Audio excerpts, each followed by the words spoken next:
This is Show Up as a Leader, a show from People Forward Network, helping you maximize your positive impact on the world by becoming your best, fully authentic self. Hey everybody, Happy New Year. I am super excited to have my first episode of 2022 be with the incredible Julie Bartkus. She is an award-winning business owner, internationally known speaker, coach, and best-selling author. And what's really fascinating is we look at a different type of detox. For more than 20 years, Julie has been helping leaders across the globe experience a workplace detox so that they can have more harmonious workplaces. And there's all kinds of ways we can also detox on an individual level. And so we have an incredible conversation, and just wait until you hear how she talks about roses and rose bushes and how that relates to detox and what we can all do to really thrive, not just in the new year, but beyond. I think you're going to get a ton out of this conversation.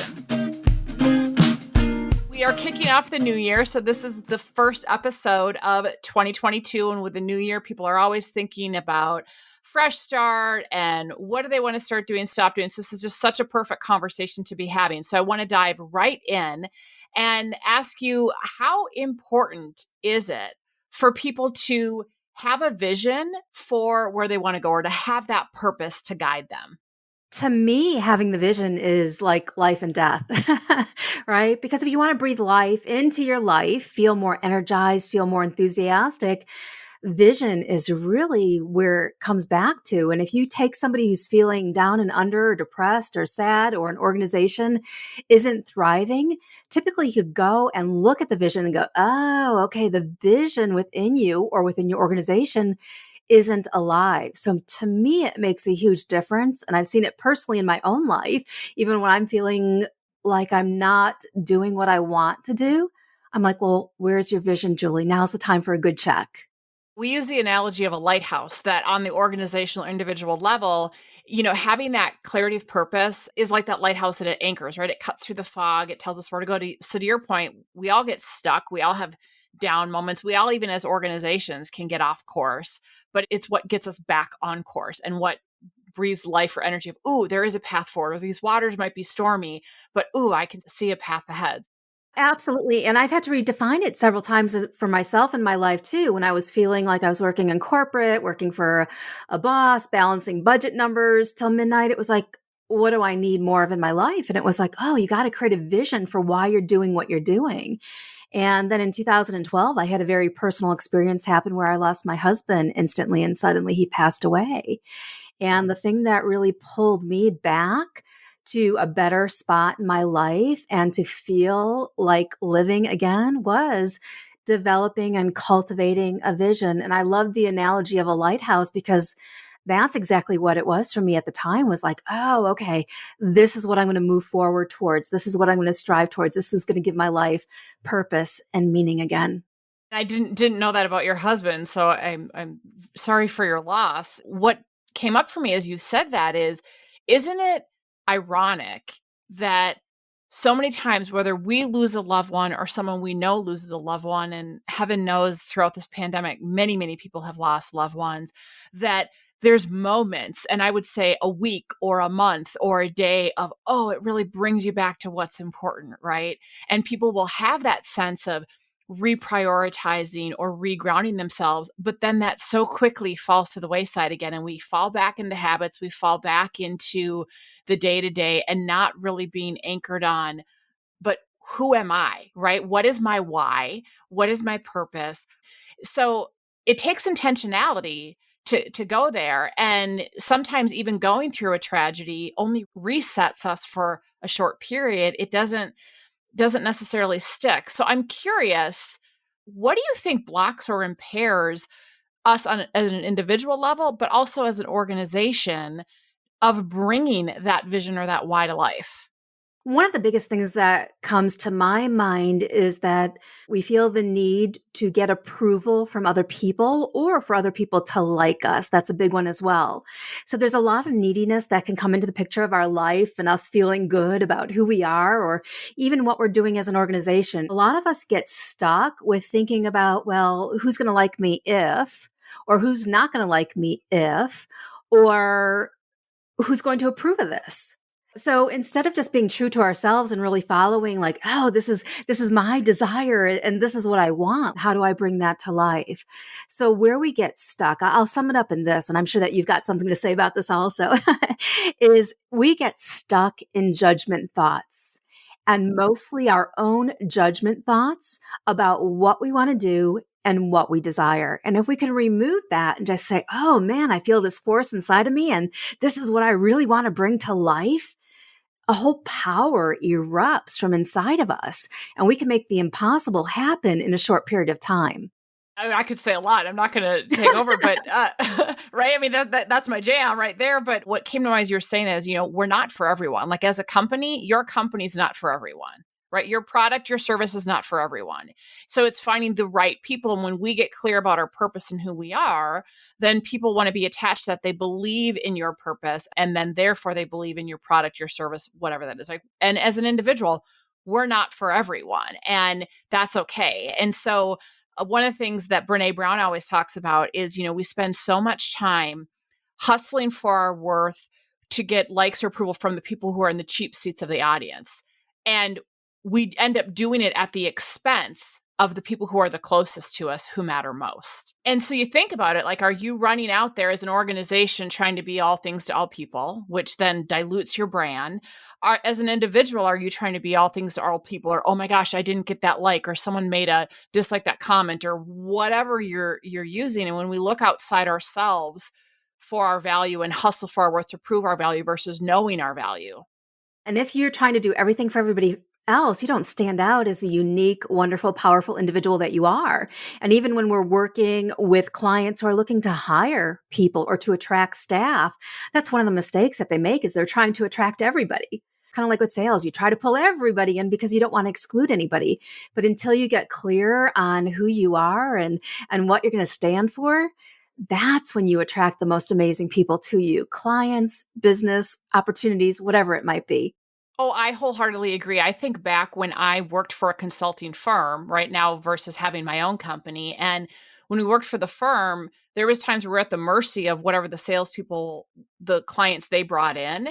And sometimes it was a square peg in a round hole. And there was a lot of frustration in trying to work with some of the clients. And I just feel so lucky now. I get questions from, we train a whole community of people. And one of the questions we get a lot is, well, what do you do when you have this client or this client? And I'm like, well, I guess I'm really fortunate because those types of clients that actually don't really care about their people, that don't get the importance of culture, aren't our customers.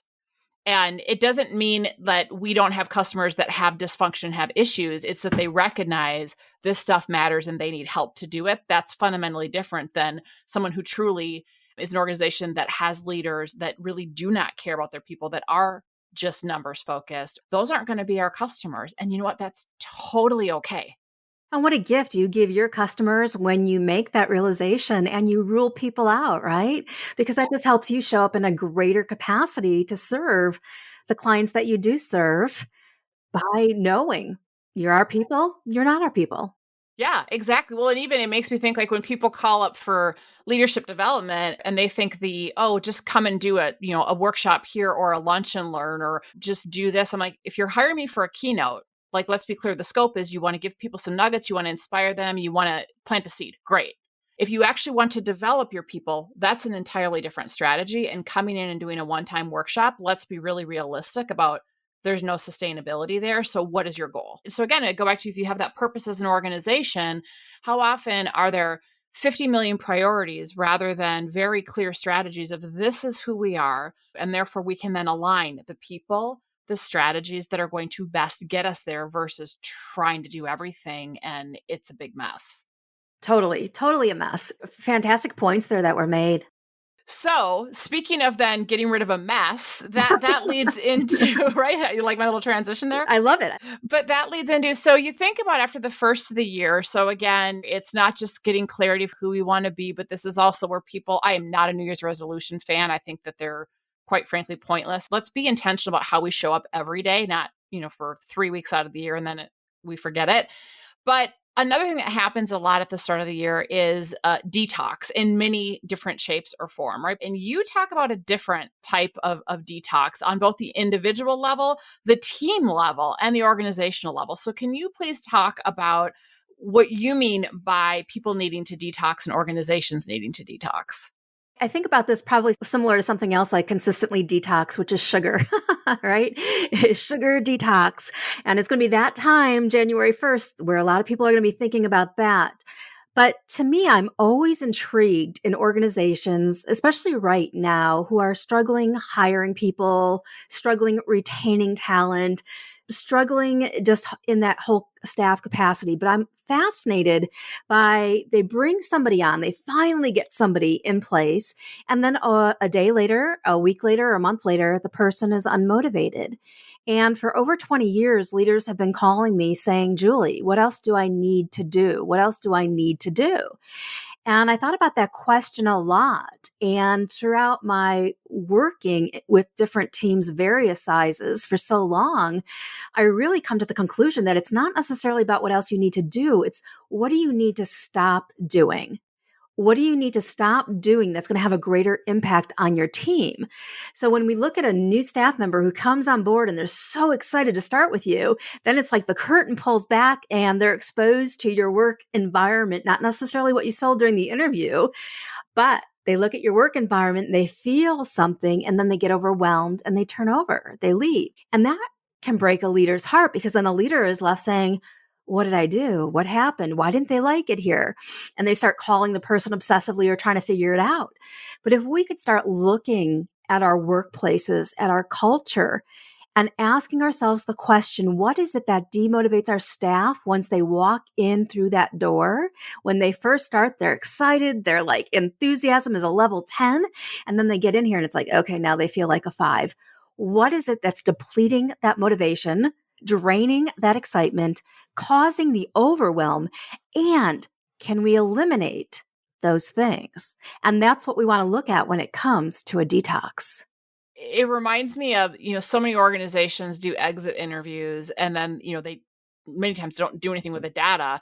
But it's like, okay, if you are waiting until people leave your organization, which they may or may not give you accurate data or reasons why anyway. I think it was Adam Grant years ago talk about why don't we start doing stay interviews? Like just checking in, like what's working, what's not, what do we need to do more of? What do we need to stop doing? It's the end of your first week. What went well? What was a frustrating point for you? And really moving towards more of this continuous listening and ongoing feedback versus waiting till something's in a crisis mode. Stay interviews. I love it. Great concept. So it's easier said than done, right? I mean, to think about, well, what do we need to stop doing? So my experience, I would love to hear your thoughts on this, is that whether it's on an individual level or organizational level, there's a wide spectrum of level of awareness, right? Some people are really self-aware and they know what's working and what's not in their organization or their team, or they know themselves. And there's other people that literally they're clueless. They really don't know what's going on in their organization. They don't have intentional practices in place to really find out how do we know what we should stop doing or do more of or less of. Like they really don't have that structure in place. On an individual level, their defenses are up. They don't want to look at anything because it's too unsettling, it's too vulnerable. So how do you invite that exploration of looking at what do we need to detox? This is where our clients, the ones who find me, they're feeling pain. So, like for instance, if we go back to sugar detox and we say, okay, sugar causes inflammation, you're feeling pain in your knees, you're feeling pain here, it could be you need to change up your diet. So, a lot of times when people come to me, they're aware of the pain that they're feeling and they know that something organizationally is not correct. So, they might have what I call symptoms happening, where it's workplace gossip or people showing up late for work or people becoming robotic and not giving feedback at team meetings when asked. So we have to look at, well, what symptomatically is happening and then determine what I call the X factor. It's in my detox method, but the X factor, which is, well, what's really causing the symptom? So there's cause and there's an effect. So when people show up to me, it's like, Julie, I got this pain here and this staff member's doing this, and can you just fix them? And unfortunately, it doesn't work like that. But what we can do is identify the symptoms that are causing that pain and then trace it back one step further to, well, what is the cause? And if you could really put yourself in a place where you are willing to be vulnerable and to swallow the tough pill to really look at what the cause is, then you put yourself in an incredibly powerful position to detox your workplace and to have the best talent on board ever. I think that too often people they're recognizing this symptom either yeah, this is wrong, or these are the things that are showing up, or they know that they want to be somewhere different and they're not there yet. And so often, how often do individuals and organizations just put a band-aid? They don't go that next step to go, okay, we got to look at the root cause. And to your point, looking at the root cause of what's making these symptoms appear is unsettling, it's uncomfortable, it's hugely vulnerable. And a lot of people just they don't want to go there. When we look at really identifying the symptoms and getting to the root cause, which, yes, can be painful, but you have to look at the pain that you're already in and which pain is greater. And this is where I find a lot of people coming in or crawling into us saying, okay, help, help. But there's a lot of pain that you're experiencing right now. And it might be that your business isn't as profitable as it could be. It might be that you are thinking nonstop lots of negative thoughts about the happenings in your business. That's painful and that's robbing you of time, of you being fully present and aware with your family. Because a lot of times, leaders who are in this situation, it's like we're with our family, we're thinking about work, we're talking about work, we're talking about this employee. We probably talked about this employee for 27 and a half hours, and we're still talking about them because we don't know what to do. So that is a place of pain. So you've got to be aware of the pain that you're already in to move through the growing pains that you have to get through to get to a dreamier place of where you want your team or your business or your culture to be.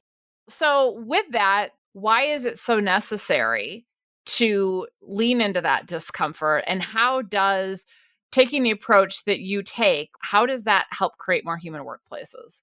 It creates more human workplaces because you are allowed to show up as your authentic, genuine self. In the work that we do, we help leaders really bring their uniqueness into their vision, into the story that they're telling.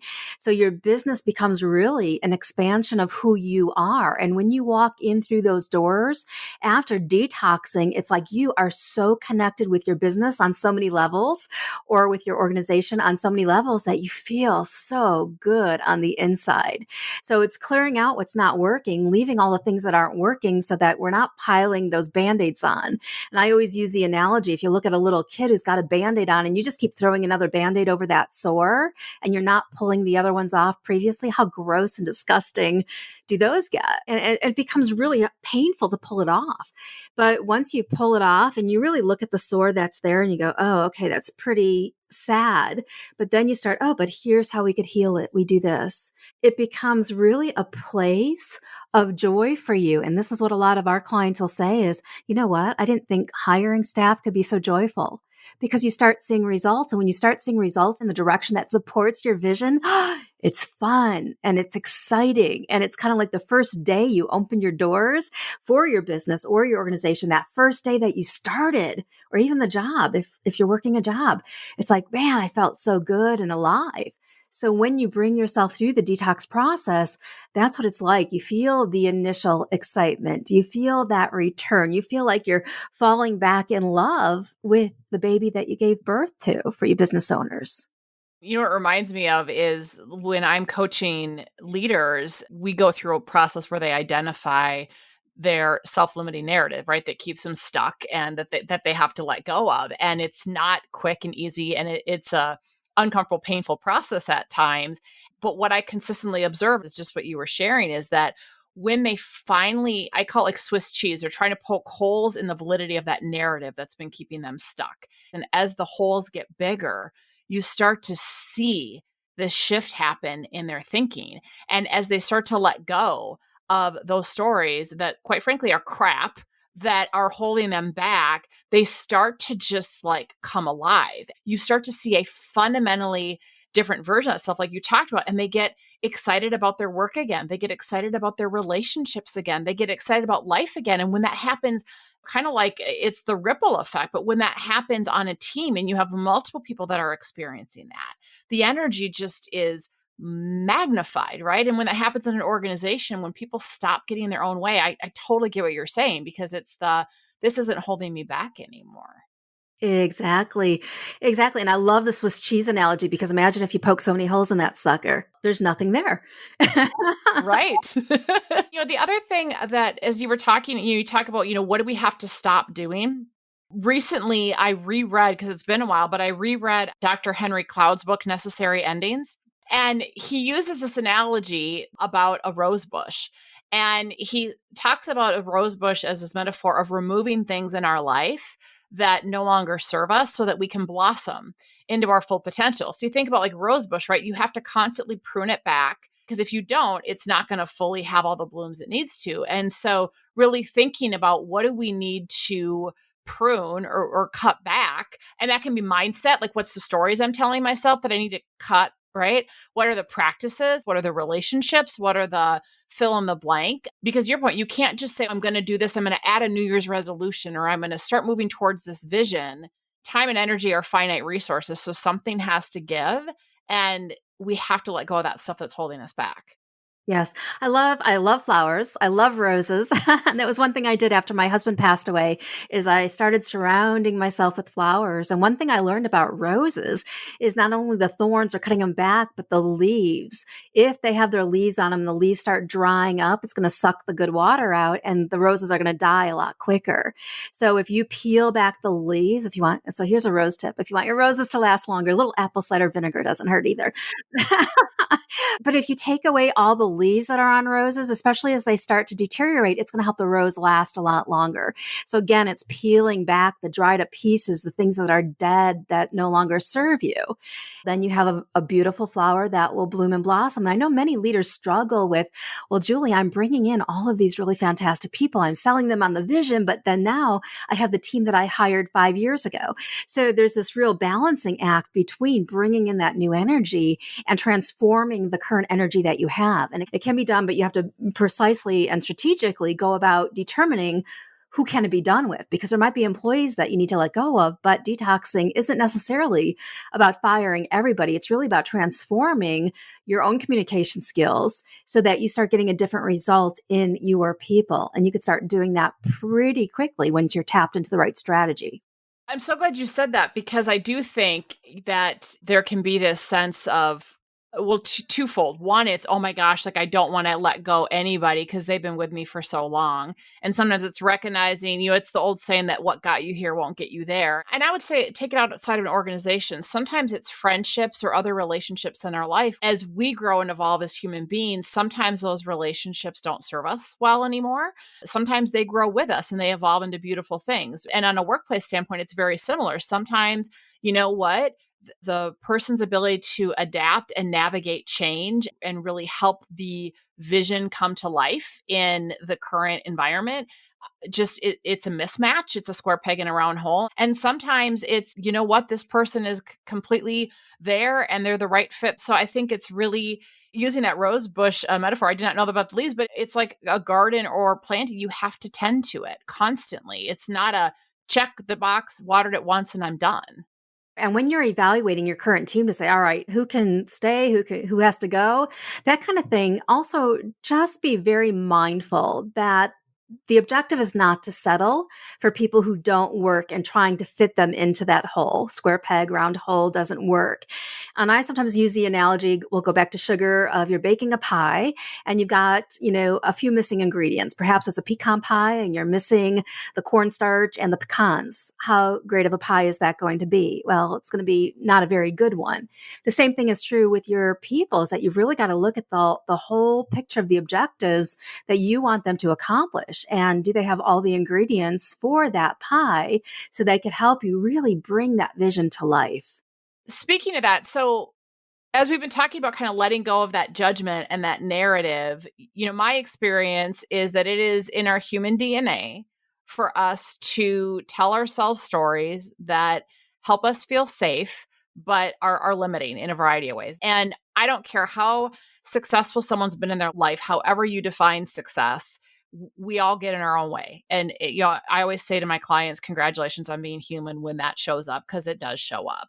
So I ask every guest this. So, Julie, now I want you to share, what is a self limiting story that you still tell yourself sometimes? And when it shows up, how do you move beyond it so that you can still show up as a leader in your life? One of the self-limiting stories that I have struggled with, because I grew up in a household where there were three of us and we were compared. So to me, where my mind will go is comparison, looking at competitors, what she's doing, what she's doing. And I really have to pull myself back to a place of, you know what? You are unique. You were given your vision and your mission for a reason. And all that you can do is show up and serve. And that's what I keep in mind. But you can't change the programming that's in your head.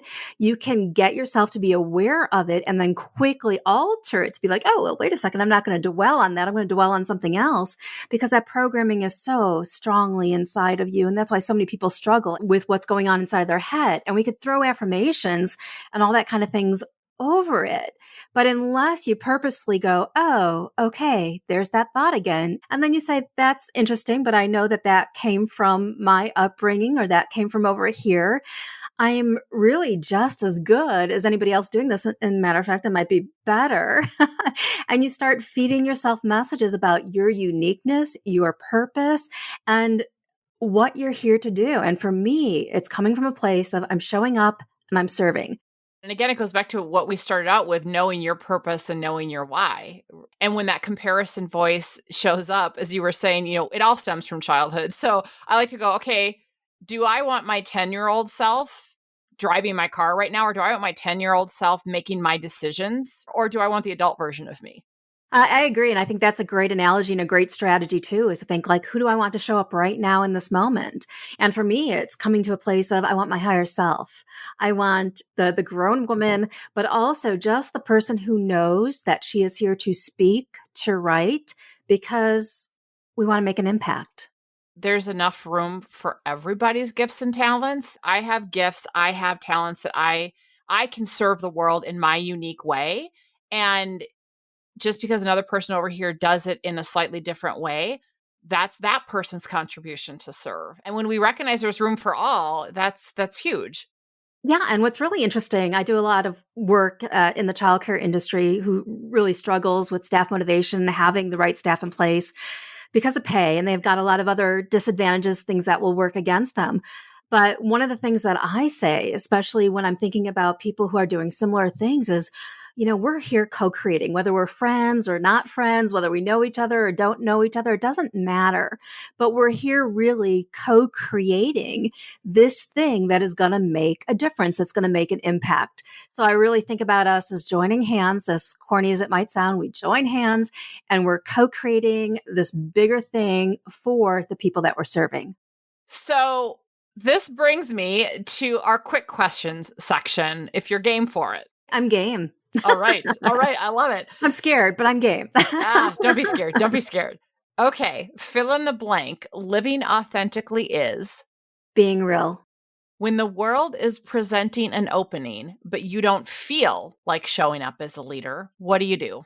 Jump. What's something people would be surprised to know about you?